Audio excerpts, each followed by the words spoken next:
David. David, yeah? How are you? Nice to meet you, sir.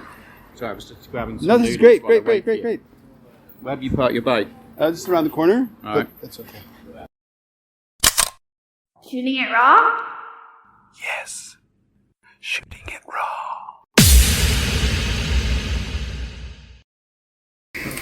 Well, I see photography as being very much sort of tied in with the art that I do. So, in the first instance, because I've drawn plein air a lot, so I go out, sit somewhere up in the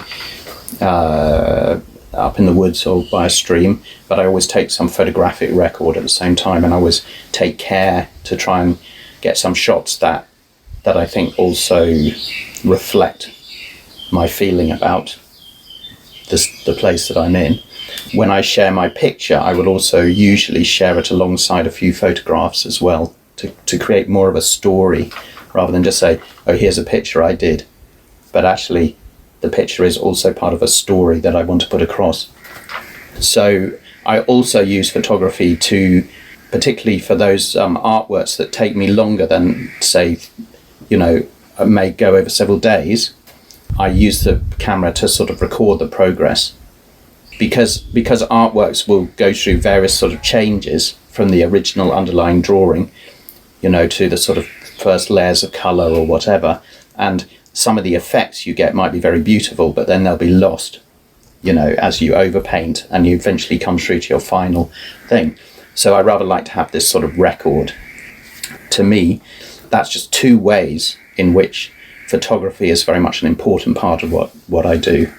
Though I see myself primarily as an artist, I see the photography as part of that.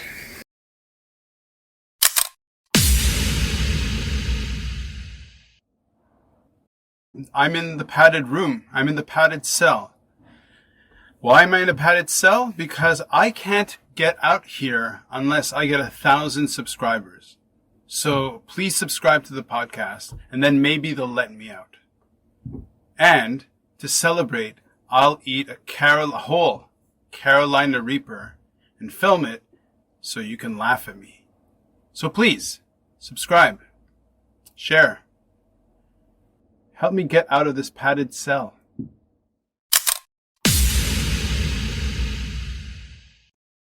David, okay, so when I see your name, should I just read what I see? David St. Maur Sheil? St. Maur Sheil. St. Maur Sheil. Yes, so Sheil is an Irish Sheil. The Sheils are an Irish family. And the St. Maurs, that's a name that probably originates from France or something like that. So you have no roots to Jamaica? No, I don't have any roots. But your accent is really thick. You think you feel I've got like a Jamaican accent? Well, it's a little bit strong. Am I the first person to tell you this? No,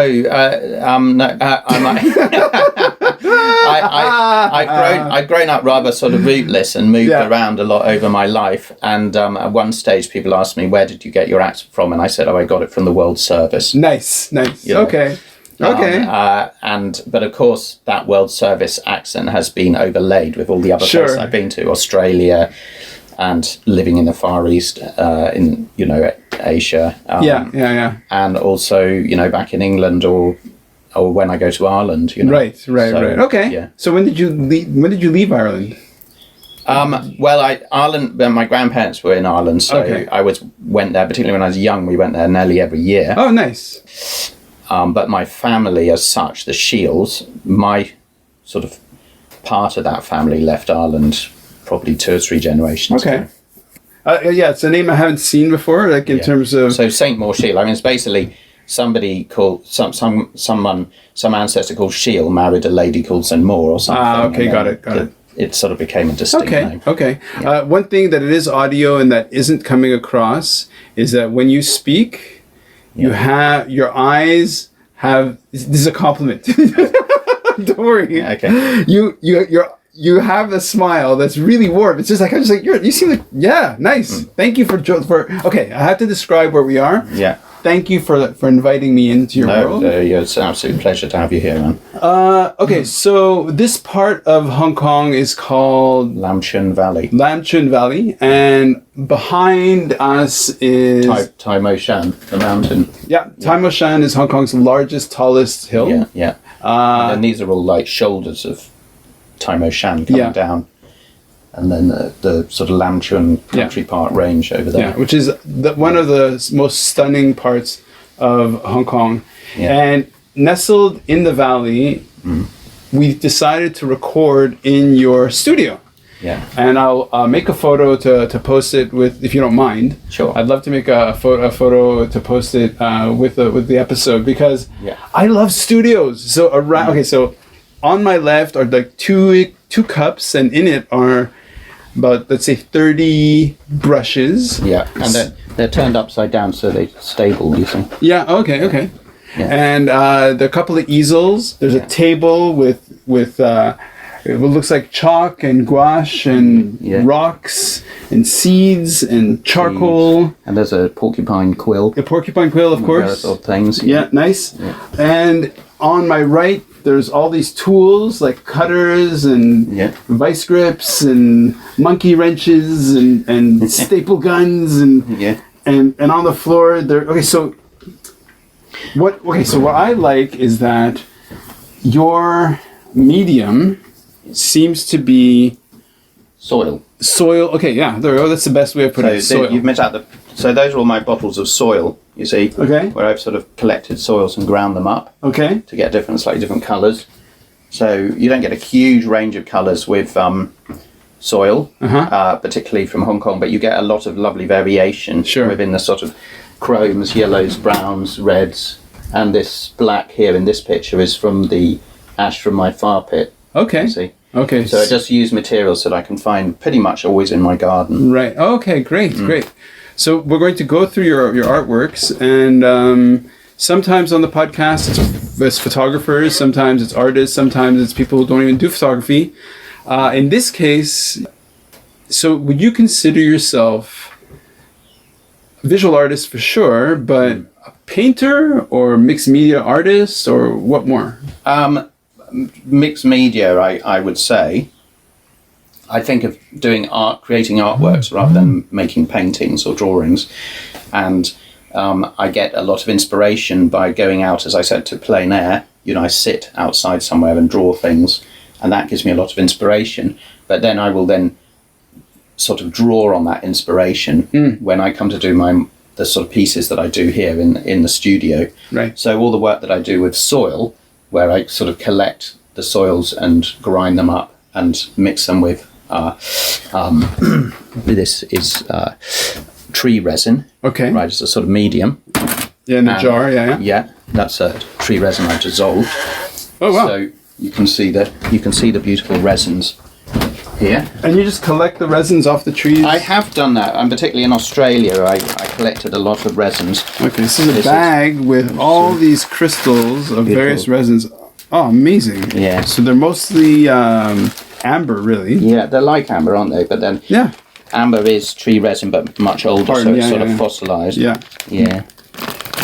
Nice. So this particular resin came from China. Okay. But I have, where I see it oozing out of a tree, I will scrape it off. Okay. And use it. Okay. Some of it. So I try to use sort of natural materials in that respect. Yeah. And so your canvases, so some I see panels of wood, but I also see this is more of a canvas. Yeah, this is a sort of art board I used in this case, and I use handmade paper. I use wood panels, and I have made my own paper before from sort of scraps of cardboard and stuff, rendered down and then sort of made up into a type of handmade paper.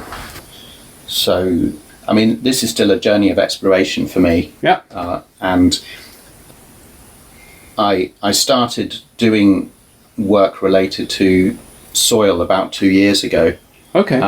But at that time I was back in England, and when I came to Hong Kong, I decided to really focus on that primarily. Right. So it's been a real journey of like, where do I find and prospect for the soils? If I take any soils that are not directly from my garden, and the soil in my garden I consider to be a sort of golden treasure in my garden anyway, but if I'm taking some soil from, say, somewhere outside of my garden, I'm very, very conscious not to leave any mark, you know, I don't go out with a spade and dig up the country parks or something like that. So, but increasingly I've found that pretty much all the colours that I need, I can find even in my own garden. Right. Okay. Yeah. This is a perfect way to, or segue to, or doorway to enter into the first image. And here it is.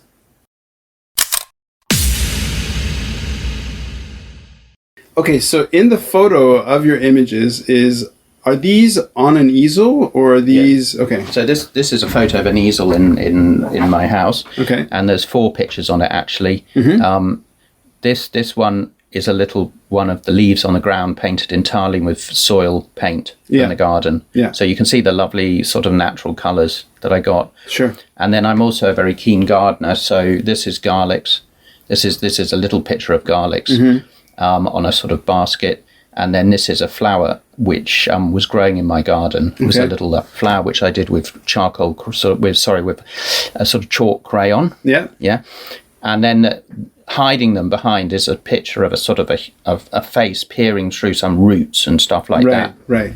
So so the photo, okay, it's a photo of your artwork on an easel, kind of not really stacked, but just presented, you know, the flat fields against each other. Yeah. The image is dominated by this face looking through roots. So for the face, did you use a model, or is this? No, among other things, I've been working with 4 or 5 other artists from around the world. Okay. Who I met through the social media clubhouse. Okay. And we were meeting almost every day for nearly 2 months. Wow. And just going through the process of drawing portraits together. So we started off drawing portraits with pencil, and then we moved on to charcoal, to sort of really work on the darks and tones and light and everything. And then we started to introduce some colour, some crayon, some Conte crayon, and then eventually moved on to acrylic paint. Okay. Right. So, and all the way through we critiqued each other's work. Sure. Right. And I think over the last 3 months I've counted that I did more than like 90 portraits. Oh, wow. Most of them are just quick scribbles, focus on particular things, eyes, nose, whatever. Sure. Some of them have portraits that took much more time. And then towards the end of this process, I did a series of drawings where I integrated faces into the natural sort of drawings that I've been doing of nature. Okay. So this is one of these where I drew faces out of my imagination, but I worked them into the landscapes. Right. Into, in this case, the sort of type of roots of a tree that I might be drawing. In another one, I did faces that were like boulders in a stream with the water sort of running over them. Right. And another one where faces like inside a flower, for instance. And I think I was just sort of, in a way, it was just using my imagination to integrate together some of these strands that I've been working on the last few months. So I've primarily been focused on sort of capturing aspects of the natural environment, or even working with the natural environment in terms of the soil, because, you know, if you have a painting that is created from the soil, you actually have a piece of Hong Kong there. Yeah, absolutely. Right? And, you know, thinking about all the implications of that, but also all the drawings that I do of the natural environment. And yet, I, as a person, humans are also part of the natural environment, and we engage with it, and the natural, what we might think is just sort of wild nature is actually very influenced by humans. Absolutely, yeah. The woodlands around here are mainly feng shui woodlands, which villagers have planted behind their villages in the past. So I just wanted to sort of bring that together in a way, integrating sort of just pictures that show the interconnections between us and nature. Okay. But in a purely imaginative sort of way. Right. Okay. So I have approximately 8,061 questions. I'll just limit them. How did you start? So when you were 5 years old, where were you? What were you like? and then when you're 10, like, where does this come from? Because I feel like there's a massive career in between now and your youth that shaped you in a way that led to this. So what's that? Thank you.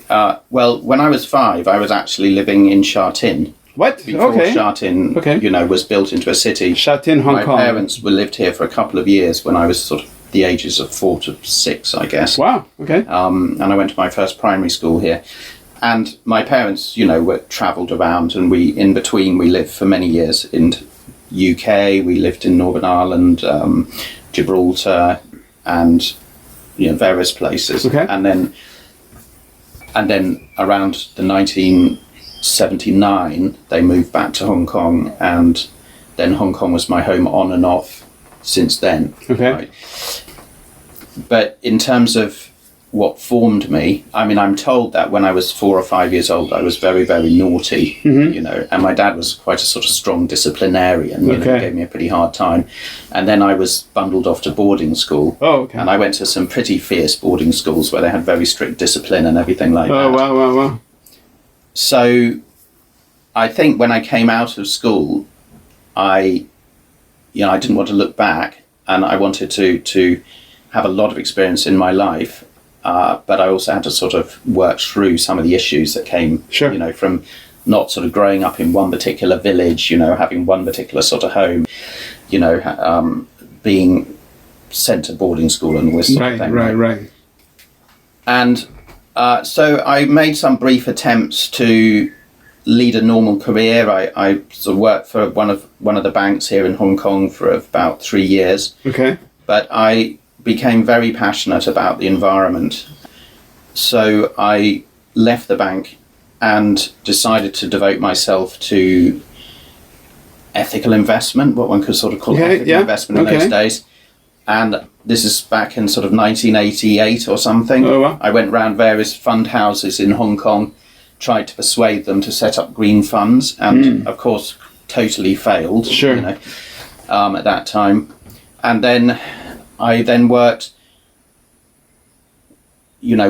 for many years I worked with on various sort of projects on sort of sustainability oriented and green green projects, and I worked with companies on their environment programs and all this sort of thing. Okay, cool. And then eventually my wife and I wanted to live a sort of very green lifestyle, so we started a small organic farm, and we made a living for a few years through this organic farm, through something known as sort of community supported agriculture. Yeah. Where we had members who would take sort of weekly vegetables from us and this sort of thing. Wow. And then we set up a sort of green shop in the village to sell sort of green health products and sort of organic food and everything, and also a vegetarian restaurant, sort of vegetarian bookshop type restaurant, and later on a small handicraft business where we tried to promote some sort of ideas of fair trading and so on. So just little businesses, but they were just sort of in line with the way we thought. Sure. And then simultaneous to that, I linked up with a lady who had been the president of the UK Social Investment Forum, and we decided to set up a similar forum here in Asia to promote sort of sustainability to investment community. Oh, wow. And we ran that association for around 12 years, and I think we had conferences all over the Asian region, and we did workshops, and we just worked with a very wide range of investors and financial institutions and banks and government people and stock exchanges and so on. Amazing. To encourage them not to sort of become green investors as such, but to see how they could use their investment influence to orientate business or society or whatever a bit more towards a sort of greener path. Yeah. Right? And that association was absorbed into the United Nations. It became the sort of Asian office of the United Nations Finance Initiative. Amazing. And at that point, I sort of felt I'd really done enough in that area. And so after trying out various other things, I worked for some very sort of green eco organisation in Australia, which was growing organic seedlings for farmers. Okay. I decided, well, my two main interests, what I love, is gardening or anything to do with the soil, right, which is a passion of mine, and art. And art I had really loved when I was at school, but like many of us, I'd sort of given up the thing I loved to do all the other things. Right. And I thought, actually, I really just want to go back and be an artist again. Sure. And perhaps I can use art to talk about some of these issues I care about. I love it. Right. So I signed up to a sort of adult education course in Brighton. I was living near Brighton at the time. And I was associated with all these interesting young students and people, art students and so on. Right. Brighton in Jamaica. No, Brighton in England. Oh, England. Right. Yes. Sorry. But it's Brighton in England. Assume I'm an idiot. Yeah, it's all right. Brighton in England is a real centre of the arts. Okay, got it. There's Brighton School of Art and College of Art or something.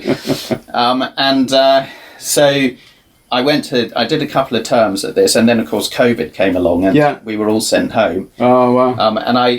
We were stuck at home, and so I started to just sit in the garden to draw, and then I was drawing all the pot plants. I was drawing everything in my garden. Right.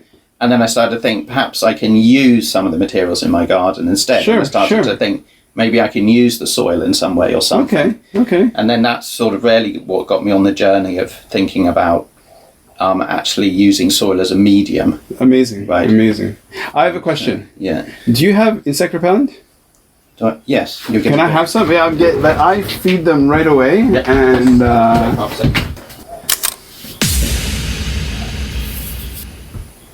I am delicious to the insects. Yeah, this will get rid of them. Wicked. Yeah. Just to note that he's lighting a joint. No. You said pot plants, so I was like, what? The pot plants? No. The potted plants, sorry. And it's not a joint, it's an insect coil. Yeah, it's an insect coil, yeah. Okay. It'll save you from the mosquitoes. Nice, thank you very much. One of those very old-fashioned ones we used to have when we were young. The carcinogenic ones, yes, I love those. Yeah, they are. Smells so good. Carcinogenic, I think. And since we're inhaling some carcinogenic fumes, let's move on to the next photo. Is that okay? Yeah. Okay, great.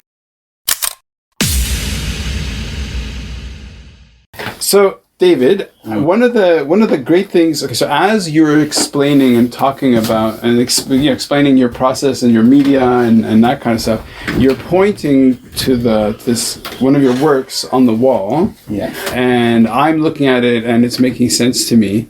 But in fact, this is the photo, the second photo that you sent through. Yeah. And how I'll describe it in the photograph, because photography can really increase the contrast and just the light and all this stuff. It looks, compared to how I'm seeing the actual work right now in the photograph, it looks more saturated, maybe a little bit darker, but some of the details of the texture of the soil you really appreciate in the photo. And it looks like hillsides. It's all in browns. That's not red, is it? It's rusty. It's chromy yellows and browns. Yeah. Slightly greeny brown here probably, and then there's this reddish sort of soil and dark brown soils, and the black from the wood ash that I use. Yeah. So when I look at this, my association is photographs of Mars. Whenever you see photos of Mars, it's that the incredible sort of topography and landscape of reds and cliffs. So in this particular image, are you actually working more organically and just creating the shapes, or were you actually modeling this after a landscape? Yeah, I mean, I think there's a number of things coming together here. When we look at a landscape, we see the green hills, the blue sky, or whatever, and I don't have green or blue when it comes to soil. So you could say that's not realistic, but actually this is exactly the soil from that landscape. Exactly. That is exactly the colours taken out of that landscape. So in some ways, even though it looks like an alien landscape of Mars, it is exactly the colours of the landscape. But much more authentic. They're hidden colours. Yes. So it's partially inspired by the hills all around me, because that's what I see when I look out the window here, and the valley, and it's a historical consciousness too, because the valley here used to be all rice fields, rice paddies, and you can see there's a little bit of, it's very abstracted, of course, but there's sort of rice paddy type of feeling, and the ash is creating perhaps a little feeling of sort of wateriness there, and also it's inspired by things that I picked up when I was exploring around the hills. So, for instance, you can see here, this seed here was exactly this. Okay. Here. So you lifted a seed, and in the middle of the and this flat seed was the inspiration. For this. Okay. But I placed the various seeds together in a way that also created a little bit of a feeling of a sort of human form. Well, it's very vaginal. Like a sort of a goddess type feeling, and so I think that's also there. So there's a sort of spiritual aspect, I would say. So there's a number of things sort of coming together. So it's not some of the other pictures I've done are purely abstract in a way. They're purely just using the textures and the colours, and this one is bringing in some sort of pictorial forms. But it's still in quite an abstract and way that you have to like get into it like a puzzle, to sort of understand it a bit. But here's what I really appreciate is that this is a theme that recurs in the podcast, is people living their lives and then they hit this decision point, and for whatever reason, like in your illustration or in your painting, that your life is following a channel, right? So in your case, super entrepreneurial. Like you're starting all these small businesses, and that means that some of them that you started must have stopped or failed, and in a way entrepreneurship is an exercise in failure. Yes. Absolutely, yeah. And it's been up and down. And I hear you, and in that way though, it's like your decision points and your evolution, creative evolution, follow a channel like this. And so when you're explaining to me and you say, well, it's actually very authentic to the material, to the actual landscape, I was trying to think about it, like what we're looking at right now is a geological I mean, what you're representation. What normally art is a representation, but to a certain extent this isn't a representation, this is the landscape. It is actually parts of the landscape, just sort of borrowed in a way from the landscape, and rearranged in a certain way. So, I think there is a sort of, yes, it is a representation, but it's more than just a representation. I absolutely understand, and I think the texture of it, when you come close, when you actually see the graininess and and I'm sure the smell of it, right? So did you coat this with a fixer of some sort, or I varnish it with the gum arabic. Oh, okay. Yeah. So the gum arabic has a certain sort of smell to it as well. And it has a sort of very bitter sort of taste. I think even some tree gums are used in Chinese medicine, for instance, or in Aboriginal medicine in Australia. So, some of my paintings, I have used acrylic or other types of fixers. I've experimented with different things, but as far as possible, I've come back to using the gum arabic almost exclusively.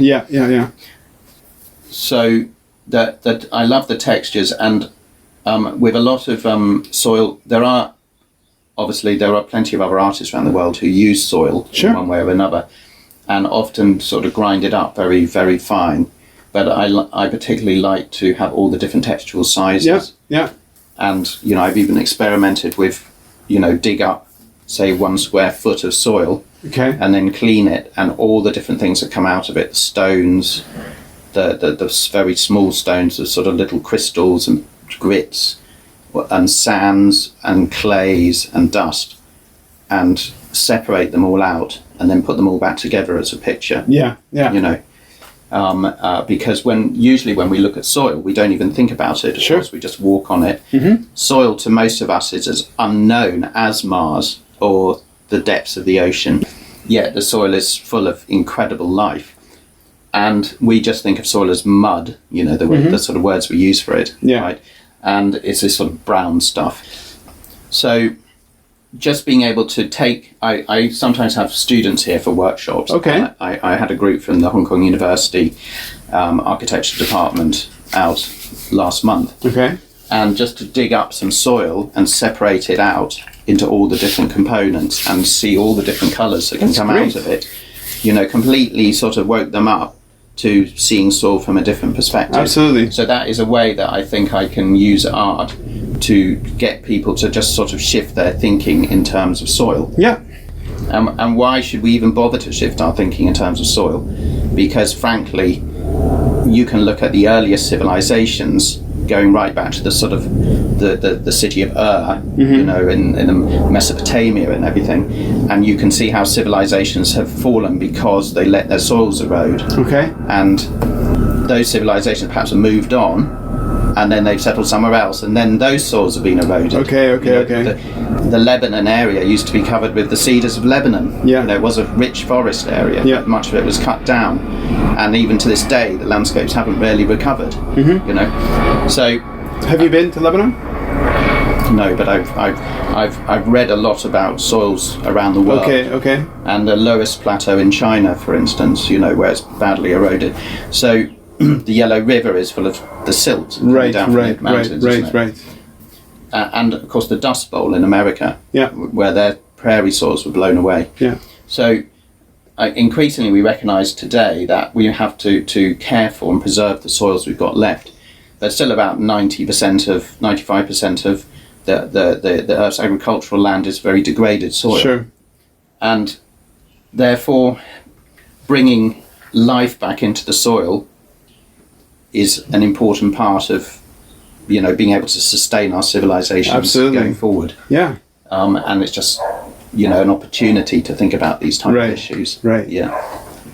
I love it. Let's go to the next image, shall we? Sure. You want to say something else about this piece? No, so I can go on and on, as you know, but This is great. That's why I'm here. Awesome. Okay, so this is a photo of one of, I guess it's a panel or it's a canvas, and it's on the floor. So it's a tile floor, maybe in your kitchen, and you're photographing straight down. It might be flat. The textures are quite different in that this seems more. this is actually quite a small picture painted on handmade. It's drawn on handmade paper. Okay. And this is an example of the sort of plein air type drawing that I do. Okay. So in this case, I went and sat down by the Lam Tsuen River, Yeah. where the streams that come down from the hillsides have sort of widened a bit, and the river runs down through the valley, and it's a little bit slower, and there's sort of grasses growing up on each side, and the river sort of runs over and around these various rocks. And I've done quite a lot of drawings, you know, just I go out there with a pad, and I just spend 30 or 40 minutes. Sure. And I do a sort of very focused but quite quick sort of drawing. But that sort of to me is it's a sort of observation that I really enjoy. Right. And I've talked with a number of other artists who use sketching to sort of inform their art, so they don't necessarily consider their sketches to be really their main art. But to me, my sketches are as equally important as any finished artwork that I do. Yeah. You know, and you know, when I go out to draw on the landscape, I don't want to take whole paraphernalias of sort of oil painting or try to do my soil painting out in the landscape. So I have these sort of books of handmade or whatever paper, and I use these chalky crayons, and I can just sit down somewhere. I can go off on my bicycle, or I can walk, and I can sit down somewhere and just do some quiet observation. Sure. So like the just to give the listener a kind of frame of reference. Okay, so it's essentially the perspective is, imagine looking down from maybe a meter or 2 meters over a stream, and yet the perspective is also like you're also seeing the rocks as if kind of like face on. So you kind of get the feeling of the water giving some movement, and in terms of the colors in there, there's a lot of the earthy brown and cream, but there's a bit of blue and there's a bit of reds and yellows and greens in terms of the grasses. It's kind of abstract, but you can also get the feeling like, oh yeah, that's like you can make the leap or the understanding that this is you call it a sketch of a stream, and yet there's something spontaneous about it, right? Yeah. Which is, I think, which it maybe gets conveyed better by it being spontaneous. Yeah. In this case, I was leaning over a bridge. Okay. That's spanning so I was looking sort of down and sort of forward towards the stream a bit. Right. And I'm not a sort of photographic type paint drawer. No. I'm not interested in. I mean, I think anyone can go out with. I mean, we use our camera, of course. We can get the photographic image. Yeah. So I think as an artist, it's good to explore sort of a different way. Oh yeah. So when I draw, I do bring in a sort of impressionistic aspect, or let my imagination sort of work into what I'm looking at to a certain extent. Sure. And I just try to, capture the scene to a certain degree. It's accurate. I mean, I sort of plotted out the rocks and stones fairly accurately, but at the same time, I'm not too worried if it's not entirely accurate. And it is definitely a bit impressionistic, and because it's in this case, a sort of a fairly public place, people walking back and forth across the stream. Yeah. And I sort of drew it fairly sort of quickly, but at the same time, when I am drawing, I'm very, very focused and concentrated. Sure.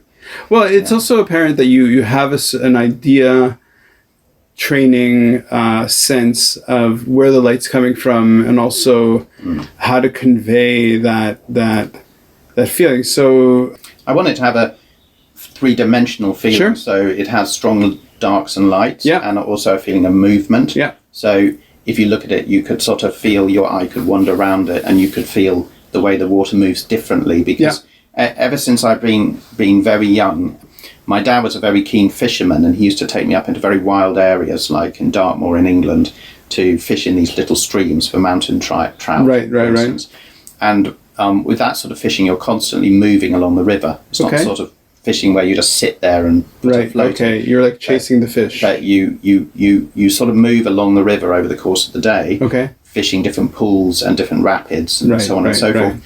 And you're absolutely focused on the river. You know, sometimes there's a deep pools and you can sort of see that there's this sort of rippling on the surface, but you know that deep down there's this sort of, you know, there's different sort of currents going on, and then there's the sort of waterfalls and the rapidy bits where the light is being bounced about, you know, and there's weeds, some places with weeds and so on and so forth. So to me, I've always found the movement of water absolutely fascinating. Sure. And there was a time when after I left university, where I worked for a while as a wild water river guide in the Queensland rainforest. Oh, wow. And every day we would take tourists down in these rubber boats down the river. Nice. And the rapids were quite sort of dangerous and sort of scary in a way. Yeah. And you had to try and get everyone down safely. Yeah. But when we came to the big pools, we'd sort of talk about the rainforest as you floated down, and you'd sort of point out, oh, there's that stinging plant, and you know, there's creepers, or there's a parrot or something. You know, so you're saying that reminds me of a funny thing, in that in this job you're taking people down this river, and the narrative that you're using is dictated by the actual physical, the landscape and the altitude. So at some point the water happens to hit this large pool, so it gives you the quiet, the space to kind of, and then you can hear the sort of roaring as you get close to the next crazy rapids, right? So there's sort of periods of elation and sort of where you're just sort of desperately trying to keep the raft from flipping over or whatever. Sure. And even times when it did flip over and you're all just sort of careening down. Right? And then you have these sort of quiet periods in between. And so when you're doing that job, you're very, very focused on water, you know, and how it moves and the currents, because sometimes the currents go backwards. So you could have your rubber raft going down, and the main current is going towards the rapid, but if you just go off slightly to one side, it's actually reversing. It's reversing, and you can just sort of sit there and float around again in a sort of quiet circle, and then you can get back into the main current again, you know. Nice. And when I had my little kids, I used to take them up to the streams in Tai Po Khao, and we'd float little leaves down, and we would watch how the leaves sort of circled round and went back. And so to me, the flow of water has always been, you know, something very fascinating, and I always come back to it.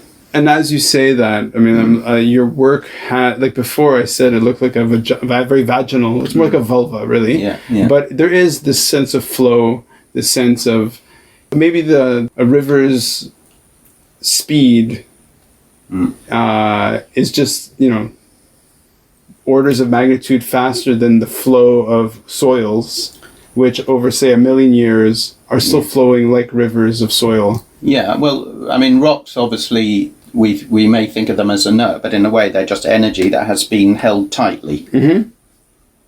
When I crush up a rock to make paint, I feel like I'm releasing that energy. Oh, okay. You know, again.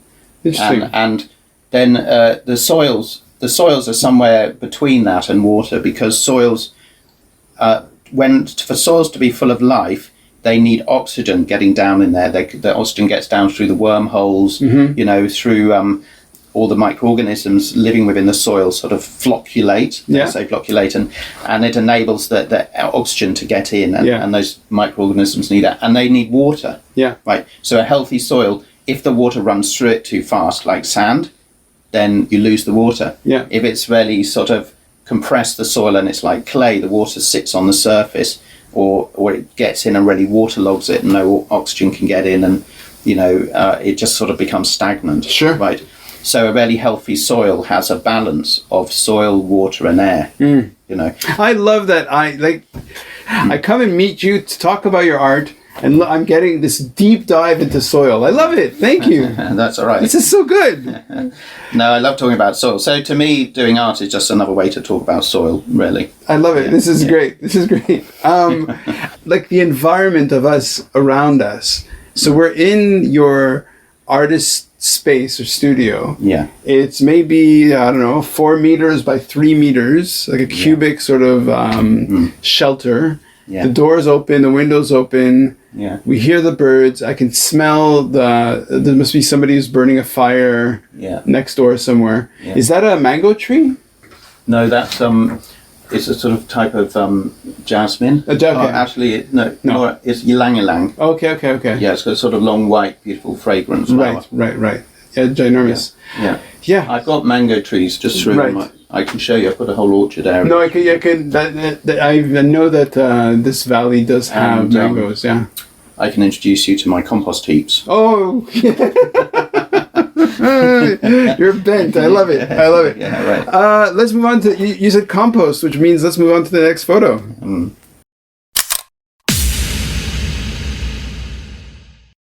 In this photograph, it is way more pictorial in the sense that it actually looks like a thing. So it looks like a tree with leaves. It looks like there's a pot. It could be a pot.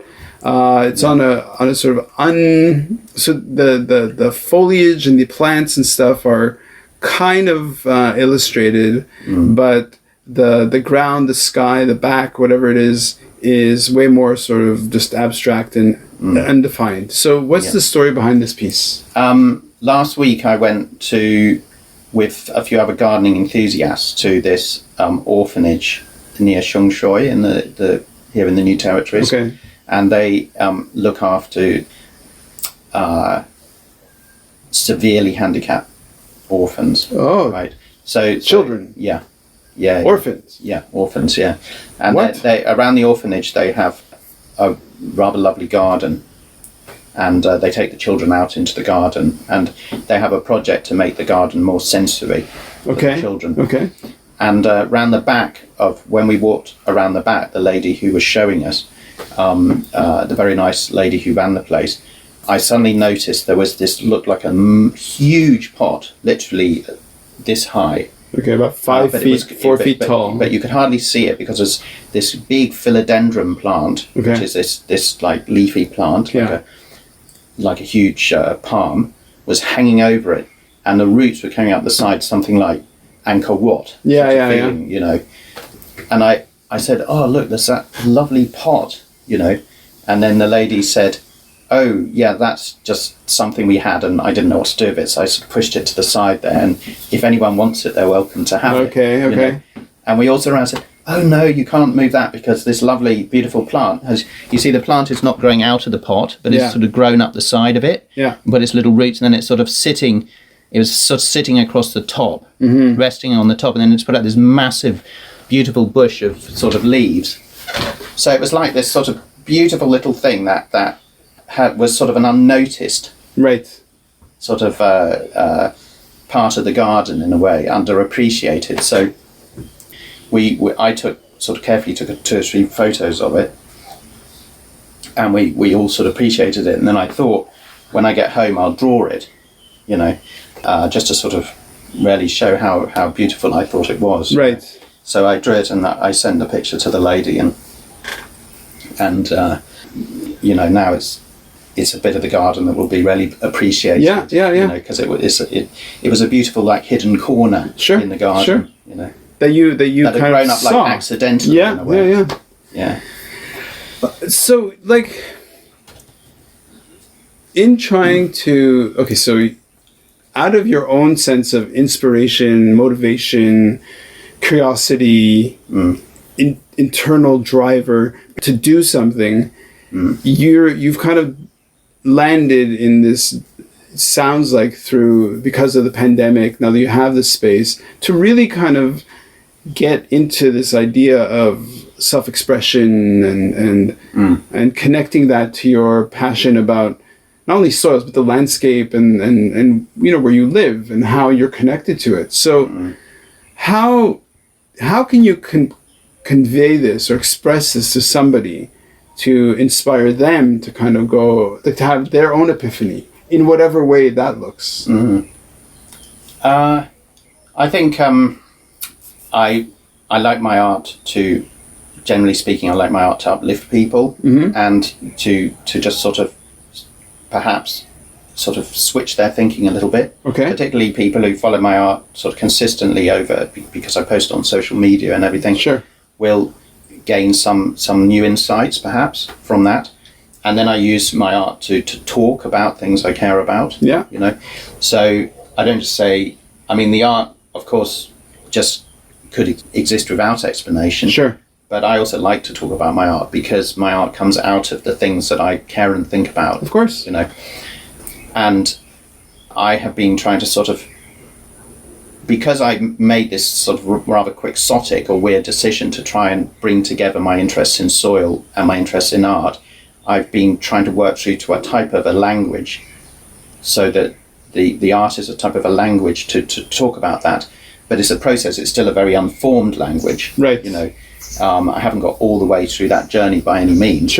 It's an ongoing thing, but I'm trying to sort of develop through the painting, whether it's purely abstract or a bit more pictorial or whatever, to create a type of language that people can gain insights from.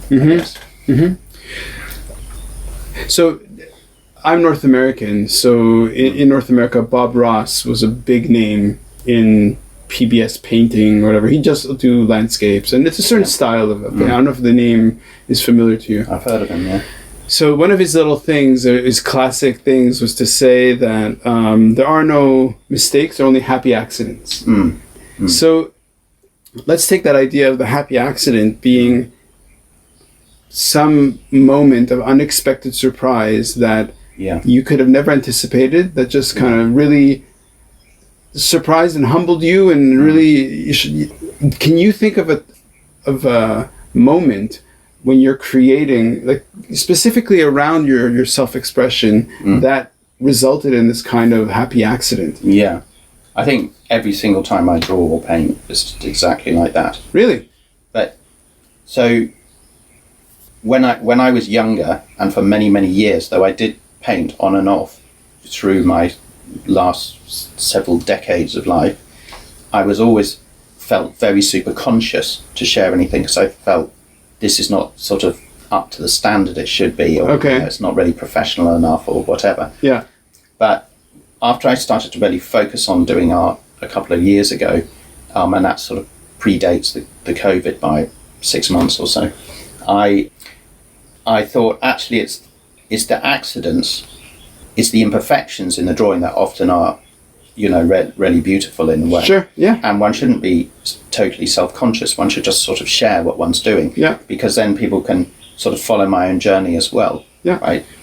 And therefore, I don't really worry if a piece of artwork is perfect or entirely represents what I wanted to represent. Yeah. And I know my skills have been sort of, my draftsmanship skills and everything have been developing Sure. over time. And many of the pictures that I share, I think are very imperfect, and I couldn't really describe them as anything but sort of rather colourful accidents and whatever. But I still enjoy to share them, Yeah. and get some response. And so, in a way, when you, now I think as my technical skills are getting better, I could say that if I really apply myself, I can visualise something in my head, and then the end result can look pretty close to that. Okay. Right? But with many of my artworks, even when I start them, I don't really know what I was going to do. Yeah. I mean, that head with all the roots. That we Yeah. looked Yeah. at, Yeah. When I first started drawing that, I really didn't even know that it was going to be a head. Right. I just started to put some marks on the paper, and I was just sort of thinking, where's my imagination going to go? Nice. know, and then somehow a sort of face seemed to come out of it, and Sure. then I thought, yeah, I could do something with this, and Which is astounding when you think Yeah. about it. If you actually think about how that comes to be, it's quite remarkable. Like, it's quite an interesting trick of our species, of our ability. Like, it's amazing. It is, and it's like, there's so many different things in the way that our minds work. It's like you can go into nature, you might see a rock, and you might see a sort of a face in the rock or something. Yeah. You may notice some tiny details within a tree which are far more interesting in some respects than the tree. Yeah. So particularly when I'm doing one of the paintings, this painting, for instance, took me a couple of weeks. Yeah. That I went back and forth to it, and I had to painstakingly grind up all the different colours and search for colours I was looking for and stuff like that. Yeah. And there were some effects that I managed to get that I then subsequently lost, because they got overlaid by something else. Right. And that's why, going back to your very first question, I do tend to use the camera as well to sort of track what I'm doing. And when I finally finish the painting and I post about the painting, which is obviously a photographic representation, Sure. Yeah. I might also include one or two of the process paintings Right. to show some of the accidents that happened along the way and were even lost. Yeah. But I still enjoyed and loved those marks when they happened. Yeah. Wow, David. Thank you. This has been great. I love ecology. I love natural world. Inherently, and I love that in this bizarre tucked away spot in this tiny valley outside of Hong Kong is this guy grinding earth and soil to make his art. I love it. Thank you so much. No, it's been a pleasure. Awesome. Ran. Great. Thank you. Thanks for coming. Of course. Shooting it raw? Yes. Shooting it raw.